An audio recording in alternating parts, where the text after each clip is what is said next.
बंधु आप देख रहे हैं कि पूरे देश में नहीं कहीं कुछ मिला के पंजाब हरियाणा और वहाँ भी जो मैं तो सोचती हूँ कि जो उच्च कोटि के जो दलाल हैं जिनकी अरबों खरबों की आमदनी इस व्यवस्थाओं के कारण थी, वो ही सुनियोजित तरीके से षड्यंत्र और आंदोलन को प्रेरित कर रहे हैं और आगे बढ़ा रहे हैं। और ज़्यादा दिन तक सच्चाई इस देश में छुप नहीं सकती। हमने विकटतम आंदोलनों को भी ठंडा होते हुए देखा है और ये झूठ का षड्यंत्र भी ज़्यादा दिन नहीं चला पाएंगे। जिस किस्म के वीडियोस आ रहे हैं सामने, जो कि दावा किया जा रहा है कि खालिस्तान समर्थक हैं और देश विरोधी ताकतें हैं, ऐसा भी आरोप लगाया जा रहा है, क्या लगता है कि आंदोलन जो गलत हाथ में चला गया? वो तो है, देखिए ये जो कुत्सित मानसिकता के जो वामपंथी हैं, ये जो टुकड़े टुकड़े जो गैंग है, ये हर जगह जाकर उन परिस्थितियों का फ़ायदा उठाने की कोशिश करती है और निश्चित रूप से ये देखने में आ रहा है कि वो वहाँ भी घुस गई है, उनके बीच में समाहित हो गई है। नहीं तो क्यों जोगेंद्र सिंह जी ऐसी इस प्रकार की मांग कर रहे भाई? जिनको शाहीन बाग में जो अंदर हुए उनको छुड़ाने की मांग का इस आंदोलन से क्या संबंध है? ये तो देश के हर नागरिक को चिंता करनी ही चाहिए।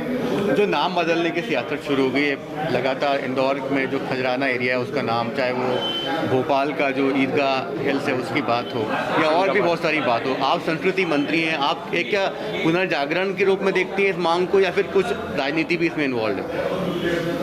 ये पुनर्जागरण है और यदि तथ्य प्रमाण और संविधान के आधार पर कोई परिवर्तन होते हैं तो निश्चित रूप से वो होने ही चाहिए।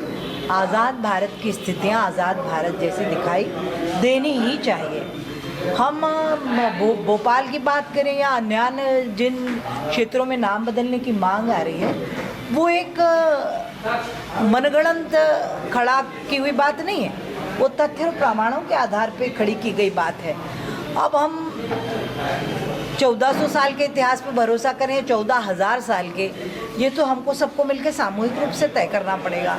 और निसंदेह जब जब तथ्य प्रमाण और आर्कियोलॉजी की बात आएगी, पुरातत्ववेत्ता जो बात कहेंगे, आपको हमको सबको उसी बात को मानना ही होगा और मानना चाहिए भी, क्योंकि ये लोकतंत्र है भाई। जो सत्य है उसको स्वीकार करो। तो प्रमाण जिसके पक्ष में आएंगे उस प्रकार के नाम परिवर्तन होंगे, स्थान जिनकी भी मांग आएगी। खजराना का नाम बदलने की मांग भी उठी है दीदी, कुछ आपकी जानकारी मांगी? देखिए मैं ये कहूँ कि यदि वहाँ कोई पुरातात्विक प्रमाण मिलेंगे तो उनको बदला जाए। दीदी मध्य प्रदेश में पहले भी, और मुझे बहुत आश्चर्य है, मैं आपसे ये कहूँगी कि यहाँ तो मांग उठ रही है, आप जाइए कई मोहल्ले जिनको बिना पूछे ताछे जिनके नाम ही बदल दिए गए।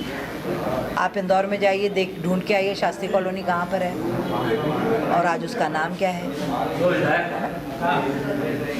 बाकी आप ये सोचिए कि लोकतंत्र में आस्था रखने वाले तो ये मांग कर रहे हैं कि तथ्य प्रमाण जुटाइए और यदि हमारी मांग सही हो तो इन नामों को परिवर्तित कीजिए। पर वर्ग विशेष तो ना इस प्रकार की चिंता करता है, वो तो जिस मोहल्ले में सब रहने लगे खुद ही नाम बदल दिया, बोर्ड लगा दिया, न जिला योजना में प्रस्ताव लाए, न प्रशासन से मांगी, न प्रदेश से मांगी। तो ये इस प्रकार का है और यदि संवैधानिक तथ्यों के आधार पर होता है तो मुझे लगता है इसको परिवर्तन करने में कोई आपत्ति किसी को भी नहीं। नगर निगम चुनाव आ गए हैं।